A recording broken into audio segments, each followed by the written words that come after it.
카카오는 수를 좀 넓히면서 지금 이제 우리가 얘기하는 그런 크리에이티브 경제 그쪽에 좀 더 집중을 하고 있지 않나 이런 생각이 들더라고요. 그러니까 모바일 안에서 모든 거를 다 할 수 있는 그냥 밑작업 같은, 예전에 카카오 택시 할 때 그냥 쫙 다 뿌렸듯이 이번에는 컨텐츠를. 아직까지 네이버가 왜 안 되는 이유는 돈 안 받다가 받는 것처럼 맞아요. 자기도 그렇게 써놨어요 앞에다가.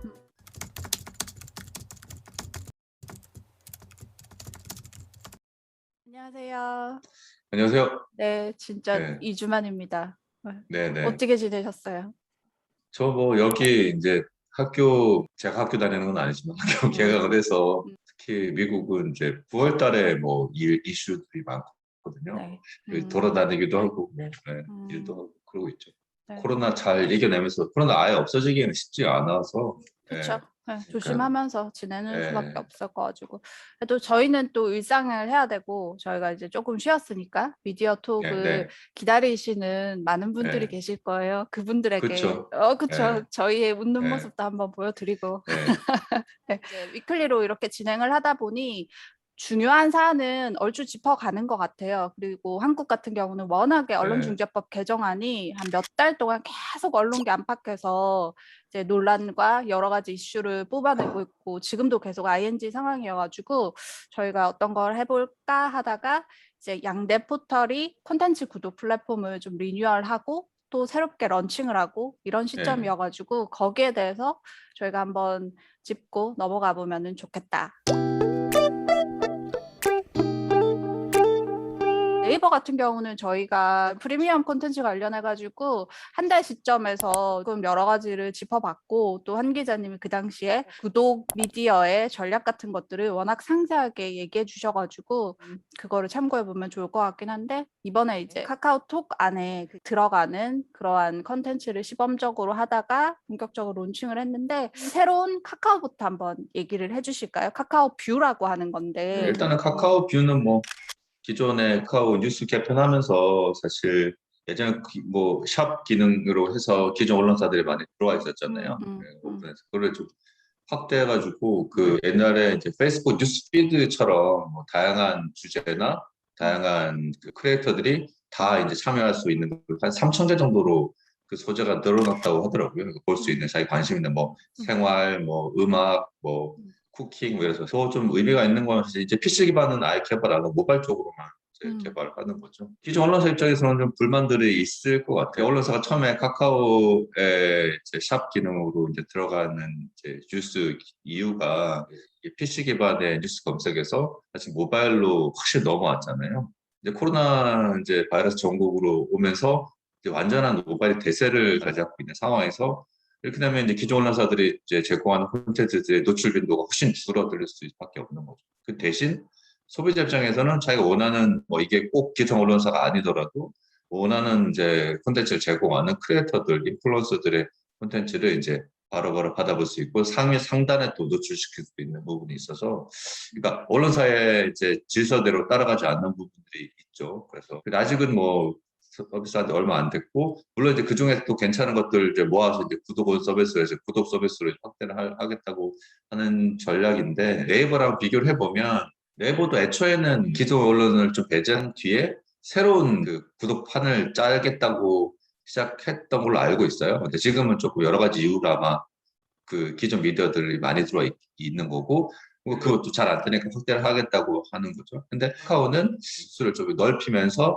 이제 그 페이스북이나 이제 지금 이제 우리가 이야기하는 그런 크리에이티브 경제 이런 쪽에 좀 더 집중을 하고 있지 않나 이런 생각이 들더라고요. 서비스를 제가 보다 보니까. 예, 뭐 제가 봤었을 때는 가장 예, 큰 게, 네이버는 어찌됐든 오리지널을 굉장히 강조하고, 맞아요. 그리고 이제 예, 유료이다 보니까 오히려 거기에 예, 부가가치 예, 높은 컨텐츠를 지향을 하는데, 카카오는 무료이면서 예, 오리지널에 대한 그런 경계 없이 큐레이션, 그리고 예, 소비자나 그 컨텐츠 이용자가 좋아할 만한 것들을 그냥 알아서 가공을 하든 생산을 하든 그거는 생산자 입장에서의 건 거고, 그래서 막 중복되는 컨텐츠도 워낙에 많고, 그런 그렇죠. 부분에서 예, 이제 저는 흥미롭게 보고 있는데, 사실 제 관점에서 봤었을 때 좀 카카오뷰는, 저는 이제 컨텐츠를 주업으로 보고 생산하는 입장이다 보니까 그렇게 매력도가 있진 음, 않더라고요. 그냥 근데 예, 장벽이 완벽하게 낮으니까 그 부분에 있어서 진입장벽을 낮췄다는 부분에서는 카카오가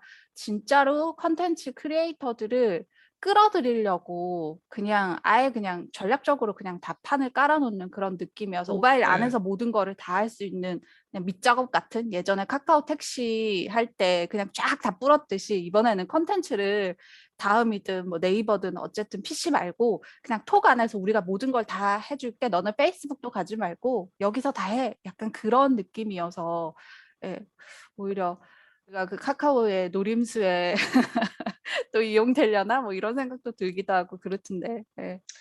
그렇죠. 그게 플랫폼 경제잖아요. 그래서 이미 카카오는 말씀하신 대로 이제 플랫폼을 한번 구축해봤던 사업자라서 플랫폼 경제 생태를 좀 너무 잘 아는 것 같아요. 일단은 제일 중요한 게 뭐 참여도를 높여야 되고, 그 높인 상태에서 오디언스가 늘어나면 거기서 자기 질서대로 좀 구축을 할 수 있는 거죠. 그러니까 내부 서비스 해보고, 그 안에 또 유료 서비스도 또 도입을 해보고, 그렇죠. 뭐 그런 과정들을 이제 아는 건데, 네이버는 사실 이게 포털이다 보니까 기존에 이제 오픈 플랫폼이었다 보니까 그런 경험들이 이제 다르니까 아마 새롭게 시작을 하는 경우고, 두 개를 비교를 해보면 결국에는 저는 비슷한 구독 모델, 유료 구독 모델로 이제 수렴한다고 카카오 보고요. 뷰도?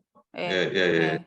결국은 이제 이거 판을 이제 돌리지만 이제 자기들도 수익 모델은 이제 세 가지죠. 그 크리에이터들이 하는 그런 수수료 부분들이 있을 거고, 그다음에 광고 이제 모델이 있을 거고, 나머지 구독 모델이 있을 텐데, 물론 이게 세 가지가 다 이제 건전하게 아마 진행이 돼야 되는 부분이 있을 거예요. 근데 지금 전기통신사업법 개정안부터 시작해서 여러 가지 오픈 플랫폼 규제 상황을 보면, 그거 미국도 마찬가지예요. 수수료 비즈니스나 사실 광고 비즈니스 같은 경우는 이 규제에 직면될 가능성이 아주 높죠. 지금도 그러니까. 그래서 이거를 그 자기가 원하는 대로 이렇게 구독 모델을 이제 끌고 갈 속도가 이제 나지는 않을 거예요. 예. 지금 아마 당장 이번 회기 국감 때 제일 이슈가 되는 게 아마 오픈 플랫폼 장악에 대한 부분들, 그 코로나 이후에 아마 계속 제기가 되는 부분들이니까. 근데 구독 모델은 솔직히 말씀드리면 그런 데 대해서 좀 자유로워요. 어쨌든 자기가 자유의사에 관해서 원래 기본적으로 이제 구독을 하겠다고. 그러니까 이게 그래서 그게 잘못되는 거거든요. 좀 이따 말씀을 드리려고 했는데 이제 이야기 나왔어요. 프리미엄 콘텐츠 지금 한 달이 지났는데 만여 하다가 실제로 뭐 머리투쟁을 또 그만두기도 하고, 뭐 지금 200개로 늘린다고 하는데, 제가 볼 때 200개 늘린다고 해서 참여도 높아지겠지만 퀄리티가 높아지는 건 제가 장담은 이제 하기 힘든 상황이죠. 기존에 구독을 이제 아니었던 거를 구독을 하려고 하니까 이제 그게 장벽이 생기는 거거든요. 그렇잖아요. 그러니까 저기 카카오 택시 같은 경우도 이제 돈 안 받다가 돈을 받았는지 맞아요. 놀라 있지만, 아직까지 네이버가 왜 안 되는 이유는 돈 안 받다가 받는 것처럼 그렇게 맞아요. 자기도 그렇게 써놨어요 앞에다가.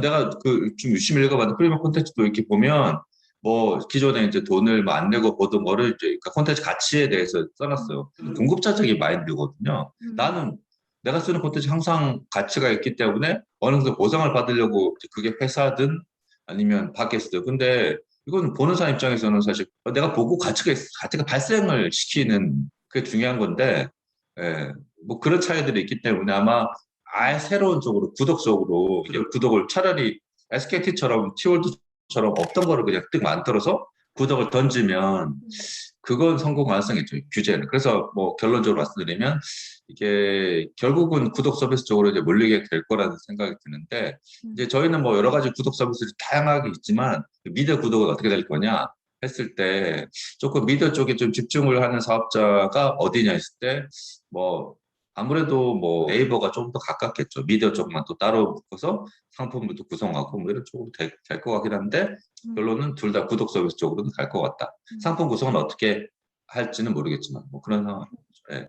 그러니까 말씀하신 대로 카카오 같은 네. 경우는 이용 습관을 네. 기르는 거에 지금은 방점을 둔 것 같아요. 뭐 컨텐츠 질이고 뭐고 이런 거 상관없이 어차피 카카오톡 안에서 컨텐츠를 소비하는 거는 아직까지 네이버나 뭐 다음처럼 그렇게 사람들이 일반화되지는 않았잖아요. 많이 본다 하더라도. 근데 내가 카카오톡을 채팅을 하다가 그거를 이렇게 보는 게 어느 순간 너무 자연스러워지면은 거기에서 이제 갖다 붙일 수 있는, 말씀하신 대로 그게 유료도 될 수도 있고 여러 가지 광고도 될 예. 수 있고 그런 노림수인 것 같아요. 지금까지 카카오가 밟아오던 모든 플랫폼과 모든 서비스가 그래 왔기 때문에.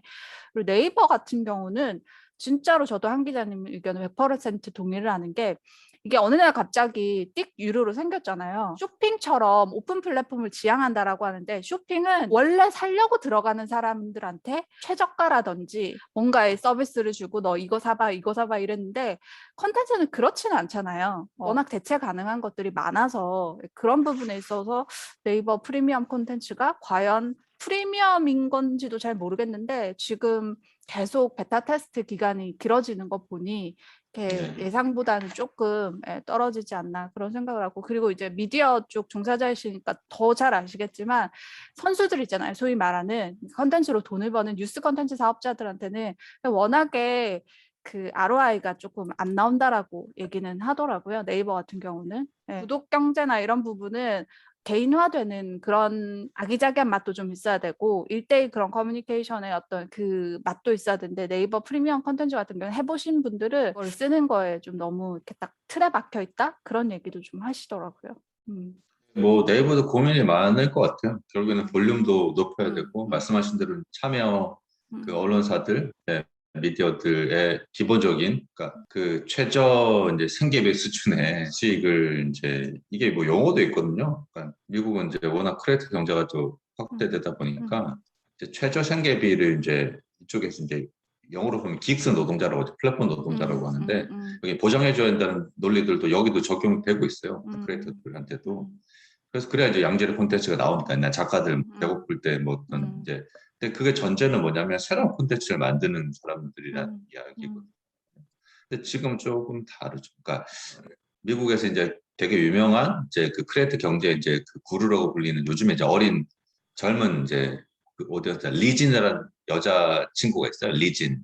그러니까 나이가 31살 정도 되게 젊은 사람인데, 근데 구루라고 자기가 이제, 평가를 받는 그렇죠. 거예요? 그렇죠. 그러니까 왜냐하면 한 5년 전부터 이제 안데르센 호로이츠라는 그 되게 유명한 이제 콘텐츠 펀드가 있는데, 이제 주로 이제 우리가 알고 있는 뭐 에어비앤비나 이런 데 다 투자했던, 그 크리에이터 경제를 이제 이끄는 혁신적 기업들의 다 시드먼을 냈던 데가 있는데, 거기서 이제 근무하다가 자기 코로나 때 나와서 이제 거기서 뭘 했냐면 이제 크리에이터들한테 계속 조언을 뭐 이런 여러 가지 상담들을 많이 해줬어요. 그래서 뭐 확대를 하려면 어떻게 해야 되고, 서비스 모델에서 이제 확대해야 되고. 근데 지금 이제 왜 그루라고 이제 이 여자가 인정을 받냐면, 계속 그 크리에이터들한테 그 오너십에 대해서 강조를 많이 했었어요. 더 이상 플랫폼에 종속되면 안 되고 하다가, 그러니까 계속 수년 전부터 하고 있는 개념이, 그래서 플랫폼 사업자들이 계속 크리에이터들한테 이제 돈을 펀딩하고 돈을 지원하는 방식에 대해서 비판을 많이 했었어요. 왜냐하면 돈을 주고 소유권 자기가 가지고 대부분 이제 보면 플랫폼 노동자로 계속 전락을 시켜버리니까. 그래서 그걸 표현을 빵과 서커스라고 하는 표현을 썼거든요. 그러니까 영어로 브레드 앤 서커스라고 말하는데, 그냥 뭐 빵을 주고 너는 이제 서커스만 해라. 사실 지금 뭐 이렇게 뭐 네이버 그렇다는 건 아니지만, 이런 식으로 종속 관계 되다 보면 계속 그 네이버는 아마 돈을 쓸 수밖에 없을 거예요. 그러니까 지금 아마 확대를 하는데 콘텐츠 제작비를 지원을 할 수밖에 없을 거예요. 그렇기 때문에 이제 그 둘의 관계는 또 다른, 또 메이저하고 뭐 이 마이너하고 또 이런 뭐 그런 관계도 변할 수도 있고, 또 그 참여 언론사들이 이제 진정한 유료화가 되느냐, 이 부분도 있을 수 있기 때문에 지금 이 방식대로는 좀 쉽지 않지 않겠냐는 생각이 들죠, 개인적으로. 네이버는 워낙에 그냥 매스미디어 같은 느낌이 들어가지고 예전에 네, 블로그라든지 이런 UCG라고 하죠. 그렇죠. 그런 네. 활동하는 사람, 물론 네이버 지금 블로그는 지금도 막강하긴 하지만 진짜 글쟁이들은 뭐 브런치로 간다든지 아니면 진짜 컨텐츠가 있는 사람들은 뭐 유튜브나 틱톡으로 간다든지 그런 UCG 기반의 컨텐츠 비즈니스를 뭔가 일으키려고 하는 네. 노력인 것 같기는 한데 쉽지는 않을 것 같은 생각이 들기도 하고, 저희도 이제 컨텐츠를 유료화하면서 뭐 네이버나 이런 다른 플랫폼에 대해서 충분히 염두에 둘 수는 있는 부분인 건 거죠. 근데 들어간다라고 했을 때 조금 더 이용자 접점을 넓히는 거 외에는 큰 그쵸. 메리트가 메리트가 없죠. 별로 없어서, 그러면 오히려 네이버한테 한 단계 더 들어가가지고 이렇게 할 바에는 그냥 뭐 다른 부분에서 조금 할 만한 게 없을까 이런 생각을 하고, 그리고 이제 저희랑 비슷하게 이렇게 뉴스 컨텐츠를 생산을 하시면서 뭐 소위 말하는 메이저는 아니지만 거기 네이버 프리미엄에 들어가신 분이 이제 소에 밝힌 거 보니 투입하는 거에 비해서 이렇게 워낙에 새로 들어오는 신규 구독자가 많지 않고, 그리고 기자들이 자기 기사를 가둬놓고 그쵸. 소수의 독자들만 보게 하는, 그러니까 기사 쓸 맛이 좀 덜나는 거죠. 저희도 그거는 겪고 있는 건데, 뭐 그런 부분, 그런 맥락에서 보면 오히려 카카오 뷰가 조금 더 나을 수도 있겠다, 뭐 그런 생각이 좀 들기도 합니다. 네, 근데 확실히 그쵸. 과도기는 맞는 것 같고, 뭐 저희가 뭐 거대 플랫폼인 네이버에 대해서 걱정할 바는 아닌데, 오히려 예. 그것을 어떤 식으로 좀 크리에이터 입장에서 활용할 수 있는가가 조금 고민스럽긴 합니다. 예, 한 기자님 뒤에 그 모바일 있는 거는 어떤 거를 띄워놓고 계신가요? 예. 이게 지금 아직은 뭐 대표적인 플랫폼이라고 볼 수는 없는데 슈퍼 로컬이라고요. 슈퍼 로컬? 예, 슈퍼 로컬, 영어로 그냥 진짜 슈퍼랑 로컬이에요. 구독료 개념은 아니고 도네이션 개념이지만, 이렇게 되면 정말 내가 원하는 정보를 얻을 수도 있어요. 일단 네이버도 프리미엄 콘텐츠 부분은 좀 잘못 선택한 것 같아요. 전 세계적으로 그러니까 뉴스 어그리게이션이 쉽지가, 성공하는 사업자가 없어요. 사람 위주로, 예를 들어 뭐 작가, 유명한 작가, 사람 위주로 구독을 서비스했으면 다를 수 있었는데, DB 없었는데 조선일보도 이제 회원가입 유치하고 이제 중앙일보도 이제 개편해가지고 접속을 해서 우리 독자가 진짜 누군가에 대해서 고민하기 시작했잖아요. 이게 또 걱정이 되는 게, 제가 걱정할 건 아니지만 등록도 비용이 들거든요. 그러니까 여러 가지로. 그래도 이거는 확실해요. 구독 비즈니스로 가지 않으면 안 된다. 이거는 확실한 거죠. 확실한 명제예요? 확실한 명제죠. 왜냐하면 네. 그 미디어 플랫폼 사업자들한테 당해낼 수가 없어요. 그럼 어떻게 해야 돼요?